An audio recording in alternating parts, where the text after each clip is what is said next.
साली नहीं, वो मेरी बच्ची जैसी है। आज दिव्या का पढ़ने में मन नहीं लग रहा था।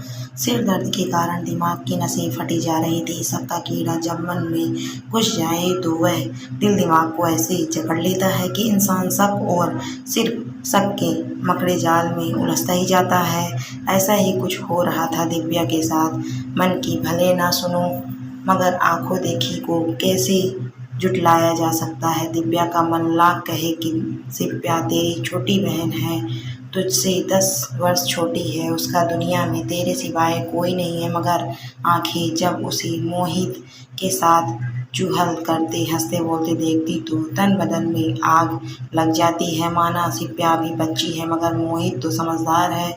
उन्हें तो जीजा साली के रिश्ते की नजाकत समझते हुए दूरी बनाए रखनी चाहिए। दिव्या ने प्रिंसिपल से छुट्टी ली और घर की ओर चल दी। सिर दर्द तो था ही, मगर सच्ची वजह थी शक का कीड़ा जो उसके दिमाग में कुलबुला रहा था। मोहित 3 दिन के टूर के बाद आज सुबह ही आए हैं। शिप्या की प्रिपरेशन लीव चल रही है। सारा दिन दोनों अकेले रहेंगे। कहीं कुछ कर बैठे तो जो बात इतने महीने से सिर्फ शक की, उसे आज सबूत के रूप में देखने के लिए दिव्या उतावली हो रही थी। आज सारा किस्सा खत्म हो जाए। दिव्या ने ठान लिया था आज मैं शिप्या को घर से धक्का देने में जरा भी हिचकिचाऊंगी नहीं। मैं भूल जाऊंगी कि मेरी माँ ने मरते समय 9 वर्ष की मासूम शिप्या का हाथ मेरे हाथ में देकर मुझसे वादा लिया था कि मैं माँ की तरह इसका पालन पोषण करूंगी, और मैंने किया भी।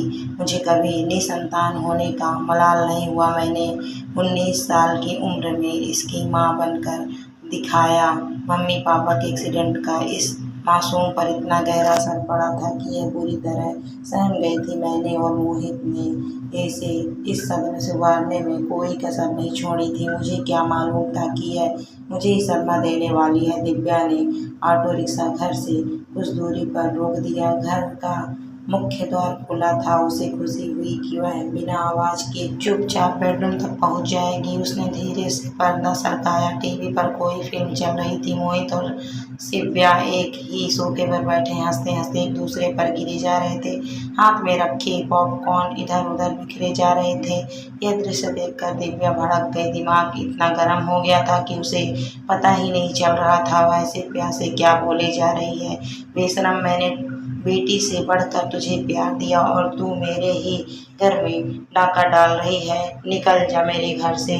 साथ ही एक जोरदार थप्पड़ जड़ दिया उसके भोले मासूम चेहरे पर। शिप्या हतप्रभ रह गई। दीदी क्या हुआ है? इसके आगे कुछ ना बोल पाई शिप्या। मोहित गुस्से से थर थरा रहे थे। कितनी घटिया और कितनी ऊंची सोच है तुम्हारी। मैं उसे बच्ची की तरह प्यार करता हूँ। बात काटते हुए दिव्या चिल्लाई, बच्ची की तरह प्यार करते हो या बच्चा पाने की चाह में प्यार करते हो? सुनते ही मोहित और शिप्या के होश उड़ गए। शिप्या रोते रोते अपने कमरे में भाग गई। मोहित ने अपने कानों पर हाथ रख लिया। दिव्या अपनी भड़ास निकालती रही। मोहित ने एक शब्द भी नहीं कहा। इसके साथ ही तीनों के मध्य संवाद पूर्णतः समाप्त हो गए। सारे घर में कब्रिस्तान सी चुप्पी पसर गई।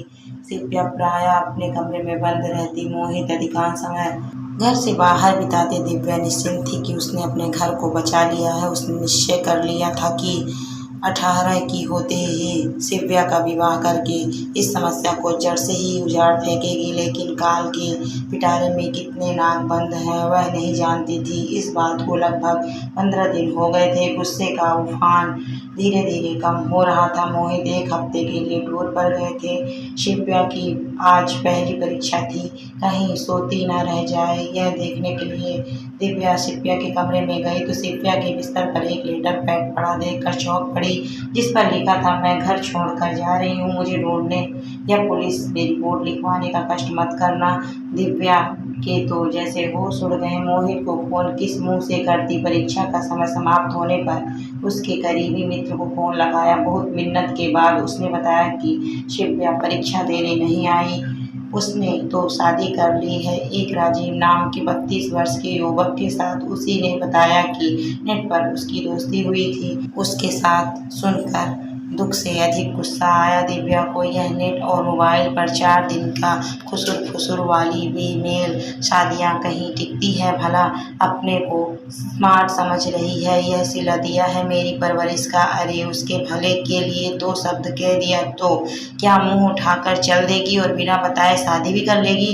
दिव्या के मुंह से आह न निकल गई, लेकिन उसने अपने मन को समझा लिया, वह ढूंढने की कोशिश नहीं करेगी तो आ जाएगी अपने आप। किसी सहेली के यहाँ घर में छिपी होगी, लेकिन ऐसा कुछ नहीं हुआ। शिप्या तो नहीं लौटी, मगर मोहित लौटने पर दिव्या पर बरस पड़ा। वह समझ नहीं पा रहा था कि इतना सब कुछ होने पर भी दिव्या हाथ पर हाथ धरे कैसे बैठी। मोहित ने अपने स्तर पर दिव्या को ढूंढने की मुहिम चला दी, लेकिन उसे कोई सुराग ना मिला। इस बात को 1 महीना हो गया था। एक रात इंदौर पुलिस स्टेशन से फोन आया कि शिप्या ने मुंबई में आत्महत्या करने का प्रयास किया है, आप हॉस्पिटल पहुंचो। खबर सुनते ही दोनों के होश उड़ गए। हॉस्पिटल पहुंचकर पता चला कि शिप्या आईसीयू में भर्ती है तथा जीवन मृत्यु के बीच झूल रही है। तफ्तीश के लिए आए पुलिस वाले ने राजीव के कच्चे चिट्ठे का जो खुलासा किया, उसे सुन दोनों के पैरों तले जमीन खिसक गई। पुलिस वाले ने बताया राजीव फरार है, उसके मुंबई में कई गैरकानूनी धंधे हैं, सट्टा, मैच की फिक्सिंग और ड्रग्स का धंधा भी चलता है। इंटरनेट पर लड़कियों से दोस्ती कर शादी रचाता है, बाद में धंधे में डाल देता है। डांस बार की लड़कियों से इसका पता निकाला, घर गया तो वो लड़की क्या नाम है यहाँ शिप्या, हाँ शिप्या बरामद हुई। उसे कुछ नहीं मालूम था। उसको पुलिस स्टेशन चलने को बोला तो 2 मिनट में आती, बोल के अंदर गई और जहर खा ली। हम ही उसको इधर हॉस्पिटल लाया। दिव्या फपक फपक कर रो रही थी और बार बार मोहित से माफ़ी मांग रही थी। मोहित, मैं तुम दोनों की गुनहगार हूँ ना, मैं मूर्खतापूर्ण शक करती, ना शिप्या जल्दबाजी में है बेमेल शादी करती। मोहित आहत स्वर में बोला, दिव्या मैं शिप्या को अपनी बच्ची की तरह प्यार करता था ताकि उसे पिता की कमी महसूस ना हो, पर तुमने तो गलत अर्थ ही निकाल लिया।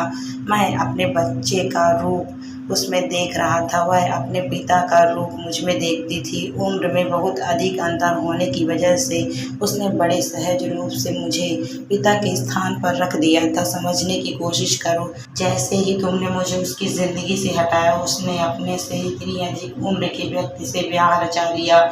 उसके अंदर की तड़प को समझो, वह फादर फिगर ढूंढ रही थी और अचानक जब पुलिस ने खुलासा कर दिया कि वह इतना बड़ा क्रिमिनल है तो उसे धक्का लगना स्वाभाविक था। उसका विश्वास चकनाचूर हो गया, उसका खुद पर से विश्वास उठ गया। उसे लगा होगा कि जीवन में कुछ बचा ही नहीं, शायद यही सोचकर उसने जीवन का अंत करने का प्रयास किया होगा।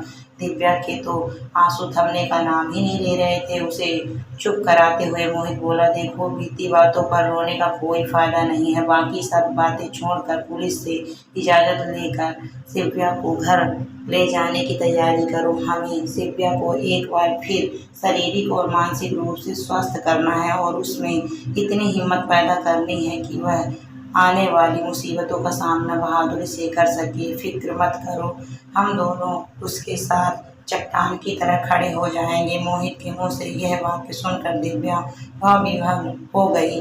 पश्चाताप के आंसू आंखों से बहे जा रहे थे। वह समझ गई थी कि वे अविवेकपूर्ण व्यवहार और सोच रिश्तों में दूरी पैदा कर देते हैं, विशेष रूप से कच्ची उम्र के नाजुक दिल बच्चों से।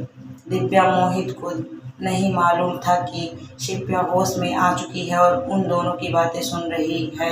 उन दोनों को अपने पास देखकर जैसे शिप्या की मृत प्राय काया में किसी ने जान फूंक दी। आज उसे महसूस हो रहा था कि अपनों का प्यार कितना बड़ा संबल होता है। जिंदगी में सही फैसले कितने जरूरी होते हैं। एक गलत फैसला जिंदगी को नरक बना देता है।